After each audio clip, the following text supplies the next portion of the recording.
I had no reason to suspect anything that night. The party was supposed to be just another get-together with friends, a casual evening of drinks and laughter. My wife, Laura, had been excited about it for weeks, picking out her dress, discussing the guest list, and reminding me repeatedly that we should arrive on time. She was glowing when we walked in, her red dress hugging her curves in all the right places. People greeted us warmly, handing us drinks and pulling us into conversations.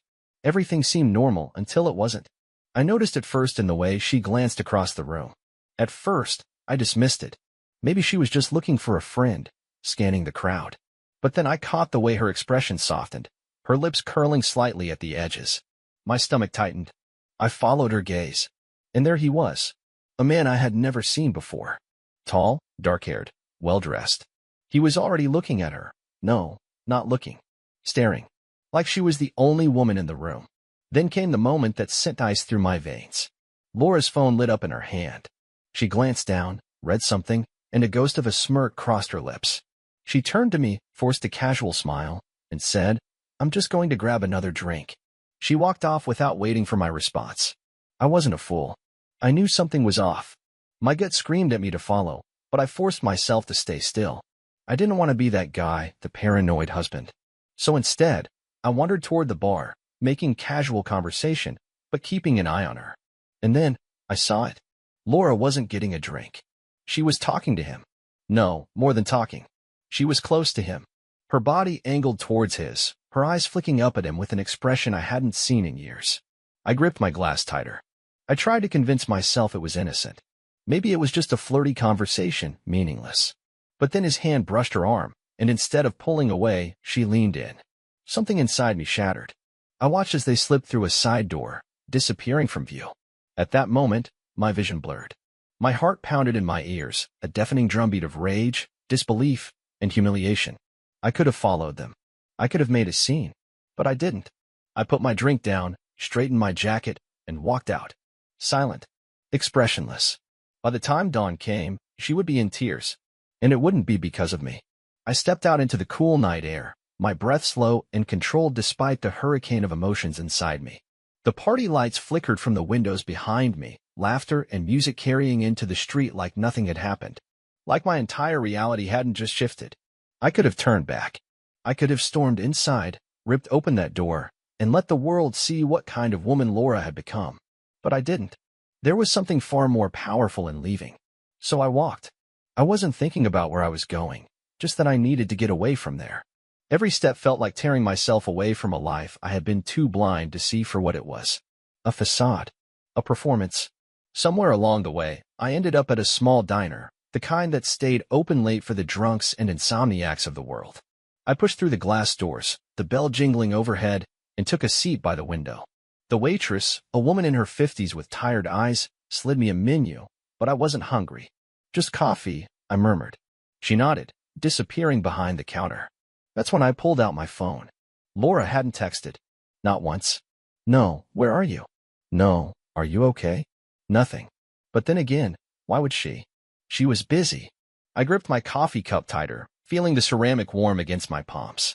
The anger in me simmered, not the kind that explodes, but the kind that sits, deep and slow, waiting. I could have called her. I could have demanded an explanation. Instead, I opened our shared phone account, something I rarely checked. I scrolled through the records. And there it was. A number, one that had appeared again and again over the past month. Calls. Texts. At odd hours, including late at night when she had supposedly been asleep. I copied it, saved it, and set my phone down, staring at the reflection in the window. I looked different, like a man who had just woken up from a dream and realized it had been a nightmare all along. The waitress came back, refilled my cup without asking, and lingered for a second. "You all right, hon?" she asked, her voice lined with that motherly concern strangers sometimes offered when they sensed something was wrong. I met her eyes and, for the first time that night, I let out a slow breath. "Not really." She gave a small nod, as if she understood, then walked away. I stayed in that diner for hours. Long enough to watch the nightlife die down, the streets emptying until only the occasional car passed by. Long enough for my thoughts to stop racing and settle into something sharper. I wasn't going home. Not yet. I paid my bill, left a tip, and stepped back outside, the crisp air hitting me like a slap. I checked my phone again. Still nothing from Laura. She didn't know I was gone yet. That meant she was still with him. And that thought sent a cold, detached kind of resolve through me. I hailed a cab, gave the driver an address, one I had never needed to know before tonight. The address of the man whose number was all over my wife's call logs.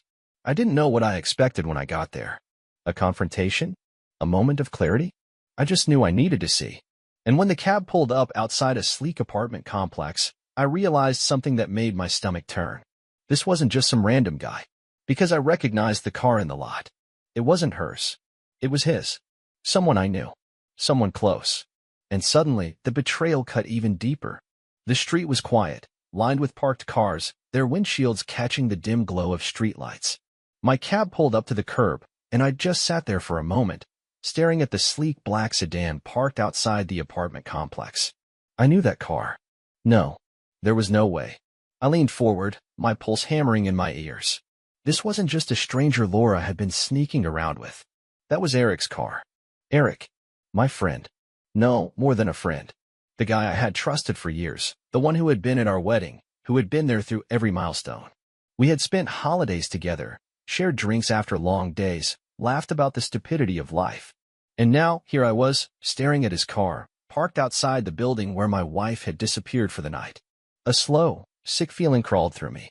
The kind of betrayal that didn't just sting, it hollowed you out from the inside. The cab driver glanced at me through the rearview mirror. You need me to wait? I almost said yes. Almost told him to keep the meter running, that I wasn't going to be long. But instead, I shook my head. No, I'm good. I paid him, stepped out, and stood on the sidewalk, breathing in the cold night air like it might somehow clear my head. It didn't. I didn't know what I was going to do, but my feet moved on their own. The building had a secure entrance, but that didn't matter. I knew the code. Eric had given it to me years ago, back when we were actually friends. Back when I thought he was someone I could trust. I punched in the numbers, the lock clicked, and I stepped inside. The hall was quiet, the kind of stillness that only existed in places where people were supposed to be asleep. But I wasn't here to sleep. I wasn't here to wait either. I walked to the elevator, pressed the button for the third floor, and leaned against the metal wall as it climbed. My thoughts were a storm of rage, disgust, sadness, disbelief. But through it all, there was something else too. A twisted kind of calm. When the doors slid open, I stepped out, turned down the hall, and found the door. His door. And I knocked. I don't know what I expected. Maybe for no one to answer, for them to be too wrapped up in whatever betrayal they were indulging in to hear. But I barely had time to take a breath before the door unlocked. And then it swung open. And there he was. Eric. His hair was tousled, his shirt unbuttoned at the top, and the second he saw me, his face paled. He froze, gripping the door handle like he wasn't sure whether to let go or slam it in my face. And then, from behind him, I heard her. Babe, who is it? Babe. I didn't even have time to process the way my stomach twisted before she appeared. Laura. My wife. Wearing nothing but his oversized dress shirt, sleeves rolled up to her elbows. For a second, nobody moved. Nobody spoke. It was like the world itself had paused. Her face went through about 5 different emotions in the span of a second. Confusion, realization, panic, guilt, and then, finally, fear. I had never seen Laura afraid before. She opened her mouth, probably to say something, to start spinning some web of lies, but I held up a hand, stopping her before she could even try. Don't. Just one word. But it was enough. Because she knew. She knew there was nothing she could say that would fix this. Eric exhaled sharply, running a hand through his hair. Listen, man. I laughed. It wasn't a normal laugh. It was something hollow. Something bitter. Don't. Just don't. I looked at him, at her, at the apartment that smelled of expensive cologne and betrayal, and something inside me clicked into place. I had been played for a fool. But not anymore. I took a step back, exhaling slowly. Laura reached for me. Wait. I shook my head. I hope it was worth it. And then I turned around and walked away. I didn't hear her footsteps at first, but as I reached the elevator, they came fast and desperate. Please, just talk to me. I stepped inside, met her frantic gaze as she stood just feet away, and let the doors slide shut between us. And the last thing I saw before they closed completely was the tears in her eyes. I stepped out of the building, the night air colder now, biting at my skin like it was trying to wake me up from a dream. But I wasn't asleep. No, this was more real than anything I had felt in years. The weight pressing on my chest wasn't shock anymore. It wasn't even sadness. It was clarity. I walked down the sidewalk, my thoughts sharpening with every step. I had walked away from my marriage tonight. From the woman I had trusted. From the man I had called a friend. And strangely, I didn't feel broken. Not the way I thought I would. I wasn't crumbling. I was changing. I pulled my phone from my pocket, staring at the black screen. A part of me expected Laura to be blowing it up by now with texts, calls, frantic messages begging me to listen. But it was silent. She knew. She knew that for the first time since I had met her, she had no control over me anymore. I walked to the end of the block, flagged down a cab, and climbed in, giving the driver an address I hadn't visited in years, my brother's place. It wasn't that we were estranged. We just lived in different worlds. He had always been the reckless one, the guy who didn't care about stability, who bounced from job to job, woman to woman, city to city. And I had been the opposite. The responsible one. The settled one. The guy who did everything right. And look where it had gotten me. The ride was quiet, except for the low hum of the radio. I leaned my head back, staring at the blurred streetlights outside, my body exhausted but my mind wide awake. I kept replaying that moment in Eric's doorway. The way Laura looked at me. The way Eric didn't even try to hide the guilt. They weren't sorry. They were sorry they got caught. That thought alone made my stomach twist. Not in pain, but in something else. Something colder. The cab pulled up in front of my brother's apartment, and I paid the fare before stepping out. The building was old, worn down, but familiar. I took the stairs two at a time and knocked. It took a moment before I heard footsteps inside. Then the door swung open. Tyler blinked at me, still half asleep, his hair a mess. Dude, it's like 2 a.m. I just exhaled. Yeah, I know. He took one look at me and his expression shifted, any annoyance melting away. He stepped aside. Come in. I walked inside, the small apartment cluttered with signs of his usual chaos, pizza boxes, an unmade couch, an Xbox controller on the floor. He shut the door behind me, rubbing a hand over his face. What happened? I dropped onto the couch, elbows on my knees, and let out a humorless laugh. Laura. That was all I needed to say. His entire posture changed, jaw tightening. What did she do? I leaned back, staring at the ceiling. Eric. Silence. Then, a slow exhale. You've got to be kidding me. I shook my head. Tyler ran a hand through his hair, muttering something under his breath before walking into the kitchen. I heard the fridge open, then the distinct sound of a beer cracking open. He walked back in, handed me one, and sat across from me. All right. Tell me everything. So I did. Every detail. How I saw the way she looked at him at the party. The text I found. The moment I knocked on his door and she answered, wearing his shirt, looking at me like I was the intruder. The way she didn't even try to deny it. By the time I finished, Tyler was gripping his beer so tight I thought the bottle might shatter. That's some next-level betrayal, he muttered. And Eric? The guy was at our family barbecues, man. I know. He exhaled sharply, shaking his head. So what now? I took a sip of my drink, feeling the cold burn slide down my throat. I don't know yet. But I did. Not revenge. Not some dramatic meltdown. Something better. Control. For the first time in years, I was in control. I pulled out my phone, scrolled through my contacts, and hovered over Laura's name. Then, with one deep breath, I blocked her. Her number. Her social media. Every point of access she had to me. Tyler watched me do it, his lips twitching. Damn. Cold. I looked up at him. It's what she deserves. And as I sat there, in my brother's messy apartment, for the first time in a long, long time, I felt free. The feeling of freedom was addictive. As I sat in my brother's dimly lit apartment, sipping on a cheap beer, I realized that for the first time in years, I wasn't weighed down by the responsibility of keeping my marriage afloat. I wasn't carrying the burden of fixing things or compromising for the sake of an illusion. Laura had shattered that illusion all on her own. And I wasn't going to pick up the pieces. Tyler watched me from across the room, still trying to process what I had told him. He'd always had an edge to him, the kind of guy who wasn't afraid to throw a punch when it was deserved. And right now, I could tell his fists were itching. Are you really not going to talk to her? He asked, raising an eyebrow. Nope. He let out a low whistle. Damn. You know she's losing her mind right now, right? I smirked. Good. I picked up my phone again, not to text her, but to check something else, our shared accounts. She wasn't just my wife. She was tied to me in ways that mattered, financially, legally. That was about to change. I logged into our bank, scrolling through the transactions. There it was, a hotel charge from last week. A dinner receipt from a place I'd never been. A few too many Lyft rides at odd hours. She wasn't even smart about hiding it. I clicked over to our joint savings and, with a few taps, transferred every last cent into my personal account. It was my money anyway. I had been the one funding our life while she played pretend. Then I did the same for the credit cards. Locked them. Froze the accounts. She had no idea yet, but by the time she did, she was going to feel a lot lighter. I leaned back, exhaling. Done. Tyler looked at me, eyes narrowing. What do you mean done? I tossed my phone on the table. I took back what's mine. A slow grin spread across his face. Now that's what I'm talking about. But we both knew this was just the beginning. Laura's meltdown. It wasn't until the next morning that my phone finally started lighting up with her name. Over and over and over.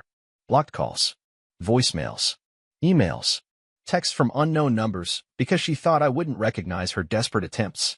I didn't answer a single one. Instead, I scrolled through them with an almost amused detachment. We need to talk. I didn't mean for you to find out like this. You're being unfair. This is not how marriage works. You can't just ignore me. That last one made me laugh. I could, in fact, ignore her. And I would.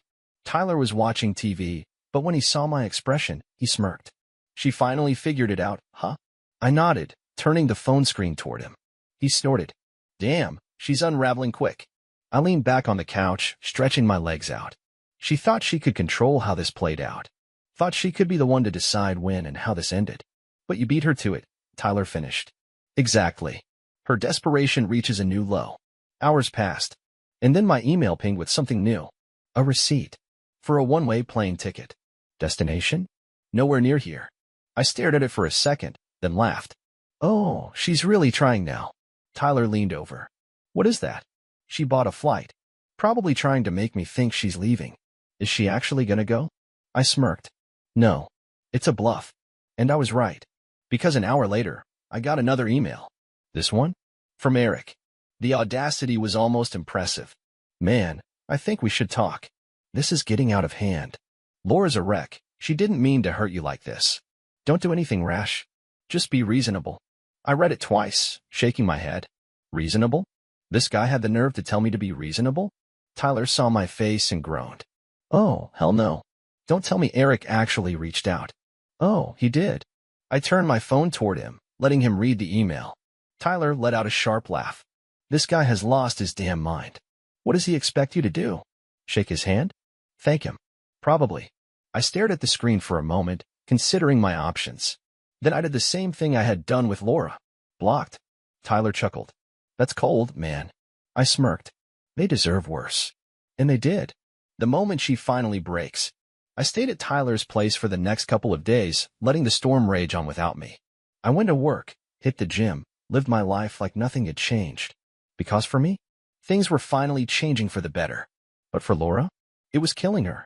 And I knew that for a fact when I came home one evening to find her sitting on the steps outside my apartment building. Disheveled, mascara smudged, tears in her eyes. She looked up the second she saw me, scrambling to her feet. Finally, you're here. I stared at her, unimpressed. What are you doing here? She sniffled, wiping at her face. I needed to talk to you. I crossed my arms. No, you needed me to talk to you. There's a difference. She let out a shaky breath. Please. Just 5 minutes. That's all I'm asking. I studied her, taking in the desperation, the panic. It wasn't guilt. It was fear. She wasn't sad because she had lost me. She was terrified because she had lost control. And that's when I knew. She wasn't crying because of what she did. She was crying because she finally realized I was never coming back. I smirked, stepping around her, reaching for my keys. Too bad. Your 5 minutes just ran out. I pushed the door open, stepped inside, and let it slam shut in her face. And for the first time since this nightmare started, I felt like I'd already won. I shut the door behind me and leaned against it, listening. Silence. Then soft, muffled sobs. Laura wasn't leaving. Not yet. She was still standing outside, probably hoping I'd cave. That I'd do what I'd always done. Be the reasonable one, the forgiving one, the guy who always smoothed things over. But that man was dead. I locked the door, tossed my keys onto the counter, and exhaled. The apartment was exactly how I'd left it, clean, quiet, and untouched by her presence. And I liked it that way. I walked to the kitchen, grabbed a cold bottle of water, and checked my phone. More missed calls. More messages. I ignored them, scrolling through until I found the one I was looking for, a reply from my lawyer. Yes, I had already contacted one. I wasn't waiting around for Laura to screw me over in the divorce. I was going to make sure she got nothing. I tapped on the message and read the response. We can move quickly on this. With what you've gathered, you're in a strong position. Let's set up a meeting ASAP. Perfect. I set the phone down and took a sip of water, letting the satisfaction settle in. I had spent years being the one who compromised, the one who made sacrifices, the one who gave more than I got. Not anymore. Outside, I heard Laura's footsteps moving away, slow and defeated. She was finally giving up for now. I smirked. She had no idea what was coming next. Destroying her fantasy. The next morning, I made moves. First, I went to our bank in person, double-checking that every account was secure. Laura had no access, no way to siphon off anything. Checkmate. Then, I met with my lawyer. He laid it all out. Since I was the sole earner, and she had been unfaithful, I had the upper hand. No alimony. No assets in her name. Nothing. I walked out of that office feeling lighter than I had in years. And then, I went public. No, I didn't blast it on social media. That wasn't my style. But I did something worse. I let the truth slip to the people that mattered most. I started with her parents. I called her mother sweet, traditional, and completely unaware of her daughter's betrayal. When I told her why I was divorcing Laura, the silence on the other end of the line was deafening. She did what? Cheated on me. With Eric. A sharp inhale. Eric? The Eric. That's the one. The silence stretched. Then, oh, she's going to regret this. I grinned. I'm counting on it. Her mother wasn't the type to stay quiet. And once she knew, everyone would know. Next, I told our closest friends. I didn't give some dramatic speech. I just dropped the facts casually into conversation. Oh yeah, Laura and I are divorcing. She's been seeing Eric behind my back for a while now. The reactions were exactly what I wanted. Shock. Disgust. Betrayal. People were already pulling away from her, realizing she wasn't who they thought she was. Her fantasy of being the victim in this breakup? Shattered. Her pathetic attempt to fight back. By the afternoon, the backlash had started. My phone buzzed with a blocked number. I picked up, already knowing who it was. Her voice was frantic. What the hell are you doing? I smirked. Oh, hey, Laura. Nice to hear from you. You told my parents? You told, Jesus, you're ruining my life. I laughed. No, Laura. You did that all by yourself. She was breathing heavily now, furious. I made a mistake, okay. But you're being cruel. You can't just cut me out and act like I never mattered. Oh, I can. And I am. Eric doesn't even, she stopped herself. I caught that. I leaned forward. Eric doesn't even what? Laura? Silence. Then, a broken whisper. He doesn't even want me now. I closed my eyes, savoring that. That's a shame. She started crying. Full on, ugly crying. I don't have anywhere to go. That's not my problem. Please, she begged. I can't do this alone. And that's when I said the one thing that broke her completely. You should have thought of that before you chose him over me. I hung up. The final blow. The next time I saw her, she was standing in front of our old apartment complex, clutching a suitcase, looking lost. She had finally realized what I had known all along. She had nothing. Eric wasn't coming to save her. Her friends weren't taking her side. Her parents were ashamed of her. And me? I wasn't even mad anymore. I was just done. I didn't say a word. I walked past her, entered the building, and shut the door behind me, leaving her outside in the cold. Alone. Exactly where she deserved to be. I didn't look back when I shut the door in Laura's face. Not once. I didn't need to. Because I already knew exactly what I would see, her standing there, suitcase in hand, with nowhere to go and no one left to turn to. The thought didn't bring me sadness. It didn't bring me satisfaction either. It just was. This was the bed she had made, and now she was lying in it. I took the stairs instead of the elevator, the sound of my footsteps echoing in the empty stairwell. Each step felt like shedding dead weight, peeling away layers of a past I no longer wanted. By the time I reached my apartment, I felt lighter. Stronger. Like I was stepping into the life I should have had all along. I unlocked the door, stepped inside, and shut out the world behind me. And for the first time in years, my home felt like home. No Laura. No tension. No second-guessing myself every time I spoke. Worried about whether she'd be in a good mood or if I'd be walking into another passive-aggressive argument about things that never really mattered. It was just me. I exhaled and tossed my keys on the counter. I checked my phone out of habit, but there was nothing. No more messages. No more desperate calls. No more Laura. Laura's final descent. 2 days passed. Then 3. Then a week. And then? The messages started again. At first, they were pitiful. I don't understand how you can just pretend like I never existed. You're being so cold. This isn't you. Please, I just want to talk. Then, when she realized I wasn't biting, they turned angry. You're a heartless bastard. You know that? I gave you the best years of my life, and this is how you repay me? You're a coward. You always have been. I read them all, but I never responded. She wasn't worth my words anymore. But what really caught my attention were the calls I got from other people. Mutual friends. Some of her old coworkers. Even a distant cousin of hers I hadn't spoken to in years. All of them asking the same thing. Hey, is Laura okay? She's been acting weird. I think she might be losing it, man. I didn't respond to those, either. Because Laura was finally experiencing something she had never felt before. Consequences. She had spent years weaving her life like a spider spinning a web, always in control, always keeping people exactly where she wanted them. And now? That web had collapsed. She had no control, and it was driving her insane.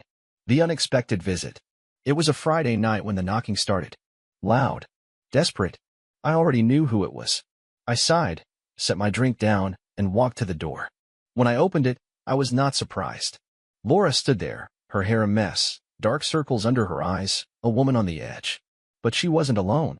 Because standing next to her, just as disheveled, just as desperate, was Eric. And for the first time since this whole thing started, I actually laughed. I crossed my arms, leaning against the doorframe. Well, look who it is. Laura's lip trembled. Please. Just hear us out. I looked between them. Eric wouldn't even meet my eyes. He looked exhausted, humiliated, and somehow even more broken than she did. I shook my head, smirking. You two really are perfect for each other, huh? Eric finally spoke, his voice low. Man, we messed up. I raised an eyebrow. Oh, you don't say. Laura swallowed hard. I lost everything. My job, my friends. I held up a hand. Correction. You threw everything away. You weren't some victim in all of this, Laura. You made your choices. She exhaled sharply, her eyes welling up with fresh tears. Eric rubbed the back of his neck, looking absolutely miserable. Look, I know I don't deserve anything from you, but I stopped him right there. That's right. You don't. His jaw tensed. He nodded slowly. Laura took a shaky step forward. I don't want to lose you. I tilted my head. Lose me? Laura, you lost me the second you picked him over me. She opened her mouth, but I wasn't interested in hearing another lie. I turned back to Eric. So? How's the dream life working out for you? He looked away, jaw clenched. I smirked. Yeah, that's what I thought. Laura sniffled. Can we please just... I cut her off. You are not my problem anymore, Laura. And I'll be damned if I let you think you still have some hold on me. I took a step forward, lowering my voice. You made your choice. Now live with it. And with that, I stepped back inside and shut the door. For good. The aftermath, my life without her. Laura and Eric didn't show up again. I heard through the grapevine that they tried to make it work for a while, but it fell apart fast. Turns out, a relationship built on lies and betrayal isn't the fairy tale they expected. Eric got fired. Laura had to move back in with her parents. Meanwhile, I was thriving. I started traveling. I reconnected with old friends. I focused on me. And I never once looked back. Because the truth is some betrayals are so deep, so vile, that there is no coming back from them. And the best revenge? Was never letting them be a part of my life again. Closing that door wasn't just the end of a chapter, it was the start of a new story. My story. One where I wasn't playing the fool. One where I wasn't an afterthought, a backup plan, or a man being strung along in a game I didn't even know I was part of. That night, as I sat on my couch, sipping a drink in the silence of my own space, something hit me. I was free. No more checking my phone in anticipation of another lie. No more waiting up at night, wondering why my wife was working late. No more walking on eggshells, making myself smaller just to keep the peace. For the first time in years, my life was mine. and I was going to make the most of it. Rebuilding, but better. The divorce went through faster than I expected. My lawyer made sure of that. Laura didn't even try to fight for anything. Not that she had much ground to stand on. She knew she had already lost. She knew she had played the wrong hand. When I signed those final papers, I felt no sadness. No bitterness. Just relief. And then, I moved on. I took a trip. Booked a flight to a city I had always wanted to visit, but never could because Laura wasn't interested. Spent 2 weeks exploring, meeting people, living. I picked up hobbies I had long forgotten. I started going to the gym again, not to impress anyone, but because I actually enjoyed it. I reconnected with old friends, laughed in ways I hadn't in years. And, somewhere along the way, I realized something important. Laura didn't break me. She freed me. What happened to Laura and Eric? I heard bits and pieces. Not because I was looking, but because people love sharing gossip. Eric lost everything. His job, his reputation, his so-called future with Laura. Turns out, when you build a relationship on deception, it crumbles just as fast. Laura? She tried to play the victim, but no one bought it. She moved back in with her parents for a while, but even they didn't have much sympathy for her. She bounced from job to job, never really landing anywhere. And as for love, well, she lost the best thing she ever had. And she knew it. She tried to reach out a few more times over the years. Random messages. Some apologetic. Some angry. Some nostalgic, pretending like she could just walk back into my life. I never responded. Because I wasn't that man anymore. The best revenge is a good life. One evening, a couple of years later, I was sitting at a restaurant with someone special. A woman who made me laugh, who actually listened, who treated me like I mattered. And, for the first time in forever, I wasn't thinking about the past. I wasn't thinking about her. I was just happy. As we were leaving, I spotted a familiar face across the street. Laura. She looked different. Not bad, not great, just stuck. Like she was still searching for something she had thrown away without realizing its value. She saw me. For a second, our eyes met. And then I smiled. Not out of spite. Not to rub it in. Just because I was finally, truly, at peace. She looked away first. And that was the last time I ever saw her. I walked away, hand in hand with the woman who deserved me. And I never looked back. The lesson? Sometimes, the worst thing that happens to you turns out to be the best thing that ever could. Some betrayals aren't meant to be forgiven. They're meant to set you free. And the greatest revenge? Is living a life so good, they become nothing but a forgotten chapter. And I was just getting started.